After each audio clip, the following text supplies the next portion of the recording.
আসসালামু আলাইকুম। আজকে আমাদের চ্যানেলে একদম ফার্স্ট ভিডিও। আমরা শুরু করব ইনশাআল্লাহ এইচএসসি চ্যাপ্টার 3 দিয়ে। বিকজ এইটা হচ্ছে এইচএসসির বোঝানোর মতো বা এক্সপ্লেইন করার মতো ফার্স্ট চ্যাপ্টার এইচএসসি আইসিটির মধ্যে, এইচএসসি আইসিটি। সো আর আমি সাথে থাকবো ইনশাআল্লাহ সাদি, চুয়েট, ট্রিপলি। ফাইন, তো আমরা শুরু করি। তো প্রথম আমরা যেটা বলবো সেটা হচ্ছে যে আমরা এখানে ভোকাস কথা কম বলবো, আর যেটা এক্সপ্লেইন করার মতো সেটা এক্সপ্লেইন করবো, আর যেগুলো এক্সপ্লেইন করার মতো না বা শহরে বোঝা যায় ইজিলি টপিকগুলো আমরা অ্যাভয়েড করে চলে যাবো ইনশাল্লাহ।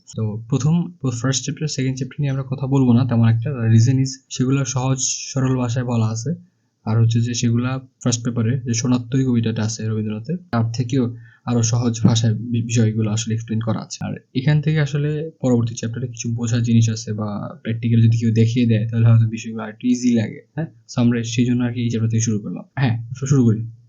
তো ফার্স্ট আমি যেটা বলবো বা শুরু করতে চাই সেটা হচ্ছে যে নাম্বার সিস্টেম। তো এখানে যে সংজ্ঞাটা লেখা আছে এটা হচ্ছে নাম্বার সিস্টেমের সংজ্ঞা। তো বাই দ্য ওয়ে আমি আসলে ফলো করতেছি হচ্ছে মজিবুর রহমান স্যারের বইটা। সো ওই বইয়ের টপিক থেকে আশা করি আমি যা বলতেছি স্যারের বইয়ের টপিকের সাথে ইনশাআল্লাহ মিল পাবেন। ফাইন। সো এটা যে সংজ্ঞাটা, আমরা নাম্বার সিস্টেম হচ্ছে যে বিভিন্ন সাংকেতিক চিহ্ন বা মৌলিক চিহ্ন বা ডিজিট ব্যবহার করে সংখ্যা লেখা বা প্রকাশ করার পদ্ধতি। এটা এখন এতটুকু মনে রাখলেই চলবে। আমরা যখন ফার্দার ডিসকাশন করব বা ক্লাসিফিকেশন অফ নাম্বার সিস্টেম দেখব তখন বিষয়টা ক্রিস্টাল ক্লিয়ার হয়ে যাবে। এখন এখানে বসে বসে অত থিওরিটিক্যাল কথা বলার প্রয়োজন নাই। এতটুকু আশা করি ক্লিয়ার, বাট কিছু আমি বলিনি অবশ্য। সো নাম্বার সিস্টেমের যে সংজ্ঞাটা এটা আমাদের পরীক্ষার জন্য ইম্পর্টেন্ট, আমরা এটা শিখে রাখবো।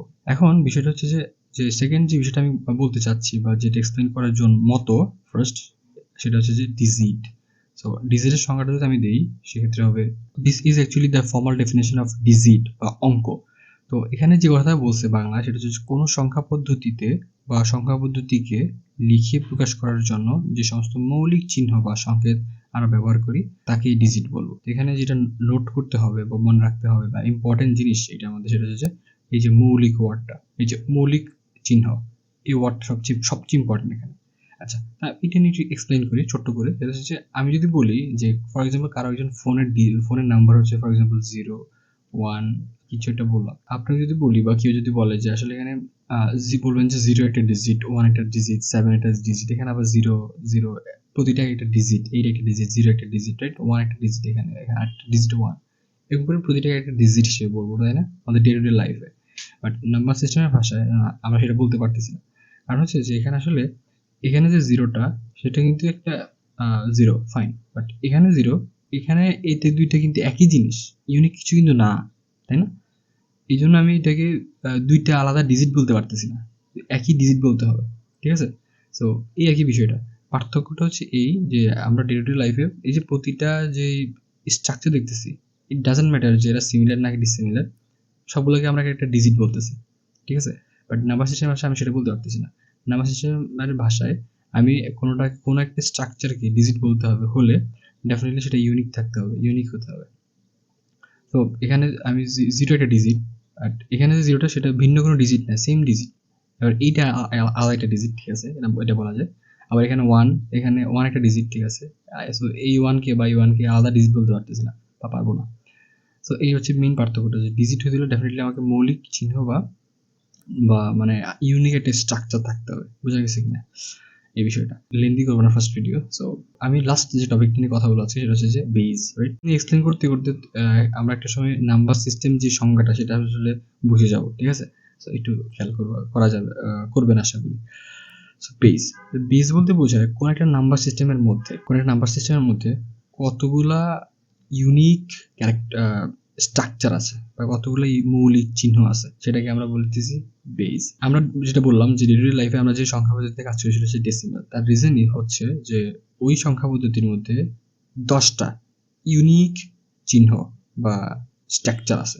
একটু দেখে নিই, ঠিক আছে, যে কি কি। সো আমি যদি বলি ডেসিমাল, সো এটাকে আমি জাস্ট সিম্পলি ডিসি দিয়ে প্রকাশ করলাম। এখানে আমি বলতেছি যে বেজ 10, এটা আমি প্রুফ করতে চাই। তার রিজন ইজ এখানে 0 থেকে শুরু হয় 1, এতটুকুই, তাই না, 9। এরপরে কিন্তু আর নাই। 1 থেকে 9 পর্যন্ত হচ্ছে আমাদের 9টা, আর 0 একটা, মোট 10টা। এই 10টাকে বিভিন্ন কম্বিনেশনের মাধ্যমে আমরা মিলিয়ন মিলিয়ন বিলিয়ন বিলিয়ন সংখ্যাকে প্রকাশ করি। ফর এক্সাম্পল আমি যদি বলি যে ফর এক্সাম্পল 91, হ্যাঁ, এখানে দেখেন 9 একটা ইউনিক চিহ্ন, রাইট, আর 1 একটা ইউনিক চিহ্ন। এই দুটাকে কম্বিনেশনের মাধ্যমে আমি 91 লিখলাম। কিন্তু সেম জিনিস আমি যদি সোয়াপ করে দিই, আগে পিছ করে দিই, সেক্ষেত্রে কিন্তু যে 19 লিখে দিই, তখন কিন্তু আবার সেটা ভিন্ন কোনো মেসেজ ক্যারি করে। আর কারো বয়স 91, কারো বয়স 19, আকাশ পাতাল তফাৎ। কেউ মৃত্যুর পথে যাত্রী, আর কেউ মাত্র দুনিয়া দেখা শুরু করছে, রাইট। অবশ্য সবাই মৃত্যুর পথে যাত্রী, সেটা আলাদা বিষয়। তো যে মেসেজটা আমি আসলে বলতে চাচ্ছি বা দিতে চাচ্ছি হচ্ছে যে, দেখেন এখানে 91 বা 19 এটা কিন্তু মৌলিক কিছু না, মৌলিক কোনো চিহ্ন না। এদেরকে এই যে মৌলিক চিহ্ন যেগুলো আছে এখানে, যেটা আমি যেগুলো লিখলাম 10টা, এগুলাকে সাজানোর মাধ্যমে বা কম্বিনেশনের মাধ্যমে আমরা এদেরকে লিখতে পারতেছি। দ্যাটস ওয়াই আমি এদেরকে 0 থেকে 9 পর্যন্ত এদেরকে আমি ডিজিট বলতে পারবো বা অঙ্ক বলতে পারবো, এদেরকে আমি অঙ্ক বলতে পারবো না, এদেরকে আমি বলবো সংখ্যা। বুঝা গেছে? আশা করি বেস বিষয়টা একটু ক্লিয়ার হয়েছে। আর হচ্ছে যে কাকে আমরা ডিজিট বলবো, কাকে বলবো না, বিষয়টা ক্লিয়ার হয়েছে, রাইট? সো এখানে সংখ্যা পদ্ধতি আসলে একটা না, বেশ কয়েকটা হতে পারে। একাধিক ইভেন আপনি নিজের ইচ্ছা মতো সংখ্যা পদ্ধতি ডিফাইন করতে পারেন। প্রমিনেন্ট বা ইউজড সংখ্যা পদ্ধতি 4টা। এখানে আমি একটা কথা বলছি। আরেকটা হচ্ছে আপনার বাইনারি, BIN, আরেকটা হচ্ছে আপনার অক্টাল, OCT, আর লাস্টে হচ্ছে হেক্সাডেসিমাল, HEX, হেক্সাডেসিমাল। সো বাইনারির মধ্যে এর বেস হচ্ছে 2 কেন? কারণ হচ্ছে এই সংখ্যা পদ্ধতির মধ্যে এই 0 আর 1 এই দুইটাকে আগে পিছনে বা একটার পর একটা বিভিন্ন রকমের লিখে আমরা যে কোনো সংখ্যাকে রিপ্রেজেন্ট করতে পারি। আর এটা এখন অসম্ভব মনে হইতে পারে, বাট বিষয়টা পসিবল, কারণ কম্পিউটার লেভেলে বা ডিজিটাল ইলেকট্রনিক্স যেটাকে বলে, সেই লেভেলে কিন্তু শুধুমাত্র 0 আর 1 এই দুইটি স্টেটই থাকে। ঠিক আছে? 0 আর 1 এই দুইটি স্টেটের বাইরে কিছু থাকে না। সো দুনিয়া কিন্তু চলতেছে, দুনিয়া কিন্তু এখন ফল করে নাই, রাইট? ওই ডিজিটাল ইলেকট্রনিক্স কিন্তু ফল করে না। তো এটাই সবচেয়ে বড় প্রুফ যে আসলে কাজ হচ্ছে, সো ভ্যালিড। আমি অত বেশি এক্সপ্লেন করবো না এখন, জাস্ট ছোট্ট করে দেখাই বিষয়টা কি হয়। সেটা হচ্ছে যে ফর এক্সাম্পল মনে করেন যে এটা ডেসিমেল, হ্যাঁ, মানে আমাদের ডে টু ডে লাইফে আমরা যে সংখ্যা পদ্ধতি ব্যবহার করি সেটা ডেসিমেল। আরেকটা হচ্ছে মনে করেন যে বাইনারি। তো হয় কি, তো ডেসিমেলের মধ্যে যেটা 0, বাইনারিতেও সেটা 0। ডেসিমেলের মধ্যে যেটা 1, বাইনারিতেও সেটা 1। ডেসিমেলের যেটা 2, দেখেন ডেসিমেলের 2 কিন্তু ভ্যালিড। দেখেন এখানে 0 থেকে 9 পর্যন্ত হইতে পারবে, তো এর মধ্যে 2 একটা ভ্যালিড। বাট বাইনারিতে কিন্তু 2 ভ্যালিড না, কারণ এখানে 0 আর 1ই ভ্যালিড। সো আমি যদি এখানে 2 লিখি সেটা কিন্তু আসলে ইনকারেক্ট বা হচ্ছে না। তো এখানে আমাকে কি করতে হবে, এখানে এই যে 0 আর 1 যেগুলো আছে, 0 আর 1 এদের কেমনভাবে লিখতে হবে যাতে 2 রিপ্রেজেন্ট করে। তো আসলে এটাকে আমরা 0 1 0 দিয়ে লিখি, তো এটা 2 বোঝায়। 3 দিয়ে লিখি, তাই আমরা 1 1 দিয়ে লিখি। এখন এটা নিয়ে টেনশন করার কোনো কারণ নেই যে আমি কেন এইভাবে লিখলাম বা আমাকে মুখস্থ করে আসছি কিনা। হয়তো মুখস্থ হয়ে গেছে, but the thing is conversion করা যায়। আমরা যখন কনভার্সন শিখবো তখন আমরা নিজেরাই বুঝতে পারবো বিষয়টা। আচ্ছা, সো এখন আমি নেক্সটটাতে আসি, যেটা হচ্ছে যে অক্টাল। অক্টাল আমি বলবো না যে বেস কত, আপনাকে বের করতে হবে বেস কত। সো আমি বলে দিলাম যে অক্টালের মধ্যে মোট 8টা ইউনিক ডিজিট আছে, যেগুলো কি কি, 0 থেকে 1, 1 থেকে 7 পর্যন্ত হচ্ছে আপনার কয়টা, 7টা, আর 0 একটা, 8টা। মোট 8টা ইউনিক সংখ্যাকে বিভিন্ন রকমের কম্বিনেশনের মাধ্যমে আমরা যে কোনো সংখ্যাকে এক্সপ্রেস করতে পারি। ঠিক আছে কিনা? তো এখানে যেহেতু মাত্র 8টাকে বেস বা 8টাকে কি বলবো এটাকে ইউনিক হিসেবে ধরে কাজ করা হয়, দ্যাটস ওয়াই এর বেসটা হচ্ছে আমাদের 8। সরি, 8 বোঝা গেছে কিনা? এটা কিন্তু 4 না 8। এবার আসলে আসলে হেক্সাডেসিমাল। তো হেক্সাডেসিমালের মধ্যেও আমাদের মোট নাম্বার হচ্ছে আপনাদের বেস হচ্ছে 16টা। তো কিভাবে আসতেছে? 16টা হচ্ছে এরকম যে 0 1 থেকে আমার এই যে 15 15 এখানে হচ্ছে 15টা, আর 0 একটা। মোট হচ্ছে আমাদের 16টা নাম্বার ইউনিক ডিজিট নিয়ে আমাদের এই সংখ্যা ব্যবস্থা। দ্যাটস ওয়াই যেহেতু ইউনিক ডিজিট বা ইউনিক স্ট্রাকচার হচ্ছে আপনার 16টা, দ্যাটস ওয়াই এই সংখ্যা পদ্ধতির বেস হচ্ছে 16।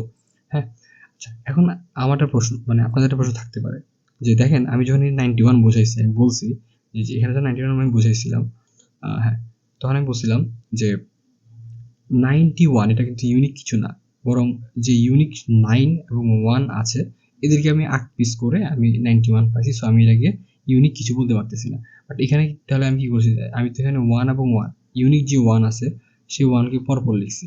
2 কি করছি, এই যে ইউনিক 1 2 কে পরপর লিখে বা সাজানোর মাধ্যমে আমি এই যে 12, 13, 14, 15 এগুলো পাইছি।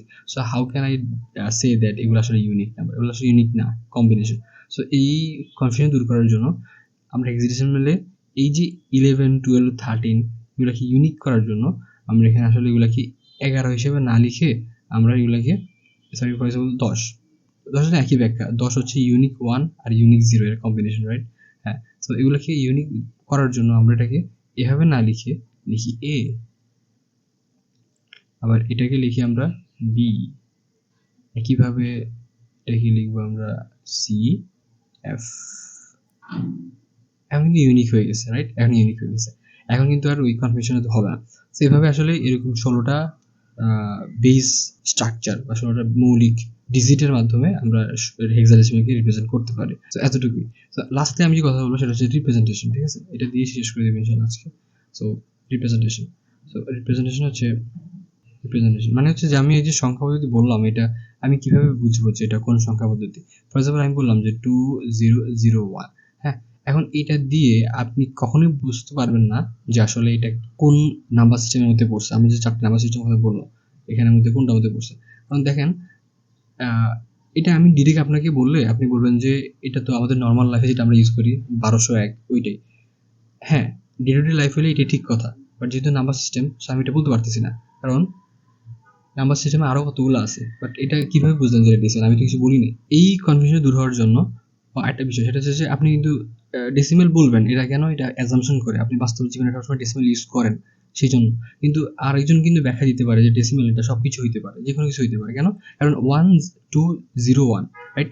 এখানে শুধু 102, রাইট? এই তিনটা দিয়েই কিন্তু মেইনলি নাম্বারটা তৈরি হয়েছে, না?